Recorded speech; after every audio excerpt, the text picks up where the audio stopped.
বিশ্বকাপ ফাইনালে মাঠে নামার আগে আর্জেন্টাইন ড্রেসিং রুমে মূলত ঠিক কি ঘটেছিল? অবশেষে মুখ খুললেন Argentine master mind Lionel Scaloni. বিশ্বকাপ ফাইনালে স্পেনের কাছে সেই হৃদয় ভঙ্গকারী হারের পর ড্রেসিং রুম থেকে শুরু করে পুরো ফুটবল বিশ্বে ছড়াতে শুরু করেছিল একের পর এক রহস্যময় গুঞ্জন।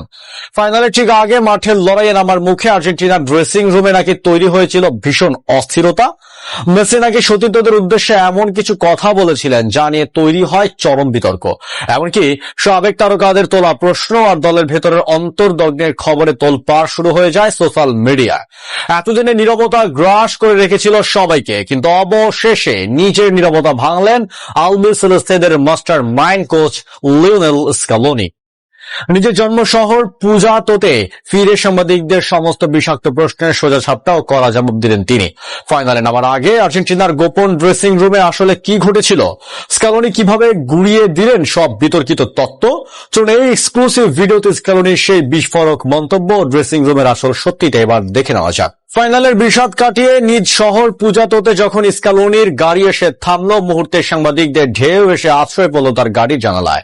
সবাই জানতে মুখিয়েছিলেন ফাইনালে স্পেনের মুখোমুখি হওয়ার আগে ড্রেসিং রুমে মেসি অন্য খেলোয়াড়দের নিয়ে তৈরি হওয়া অস্থিরতার খবর কি সত্যি? চোখে জল নয়, বরং মুখে এক চওড়া ও দৃঢ় হাসি নিয়ে স্কালোনি যা বললেন তা শুনে চমকে গেছেন অনেকেই। সোশ্যাল মিডিয়ায় ভিত্তিহীন গুঞ্জনকে পুরো উড়িয়ে দিয়ে স্কালোনি সোজা জানিয়ে দিলেন, আমি সোশ্যাল মিডিয়া দেখি না, আমি কিছু জানি না। আপনার কি বলছেন যে সে সম্পর্কে আমার কোনো ধারণা নেই। কোচের এই ছোট্ট অথচ ইস্পাত কঠিন উত্তরই মুহূর্তের মধ্যে আর্জেন্টিনার ড্রেসিং রুমকে কেন্দ্র করে শুরু হওয়া সব সন্দেহ ও বিতর্ককে শুরুতেই নস্যাৎ করে দিল। কিন্তু সাংবাদিকরা এখানেই থামেননি। ফাইনালে হারের পর আর্জেন্টাইন ড্রেসিং রুমে স্কোয়াডের মধ্যে একতা ছিল নাকি কোনো অন্তর্দগ্ধ কাজ করেছিল, এমন প্রশ্ন উঠতেই আর অস্থির থাকতে পারেননি স্কালোনি। গাড়ি থেকে লাফিয়ে বের হয়ে তিনি একদম গর্জে ওঠেন।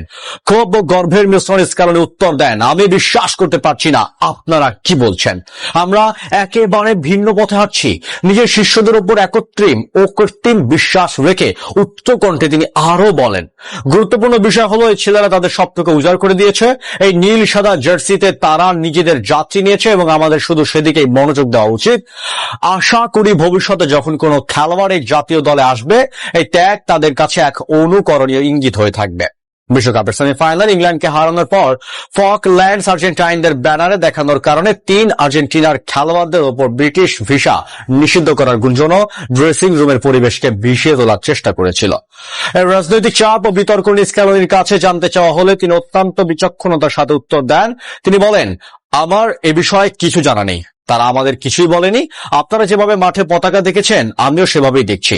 স্কালোনির এই উদাসীনতা স্পষ্ট করে দেয় যে তিনি তার দলকে বাইরের কোন রাজনৈতিক নোংরামি শিকার হতে দেবেন না এবং ড্রেসিং রুমের একতাকে যে কোনো মূল্যেই আগলে রাখবেন। ফাইনালের আগে এবং পরে আর্জেন্টিনার ড্রেসিং রুমে কি ঘটেছিল তার চাবিকাঠি শেষ পর্যন্ত কোচের বিশ্বাসের কাছেই আটকে রইল। স্কালোনি প্রমাণ করলেন, জয় বা পরাজয় যাই আসুক, এই আর্জেন্টিনা দলটি একটি পরিবারের মতো একতাবদ্ধ। সাংবাদিকদের মুখোমুখি হয়ে তিনি নিজের পরবর্তী ভাবনার কথাও জানান। আপাতত জাতীয় দলের ধকল শেষে কেবল নিজের পরিবারকে সময় দিতে চান তিনি। আবেগ আপ্লুত কণ্ঠে বলেন, আমি পরিবারের সাথে থাকতে চাই, তাদের দেখার জন্য মন উতাল হয়ে আছে। তবে ছুটির পর তার গন্তব্য কি? স্কালোনি হাসি মুখে জানিয়ে দেন, তার পরবর্তী রণক্ষেত্র সেপ্টেম্বরে আমাকে আবার অনুশীলনে মাঠে থাকতে হবে।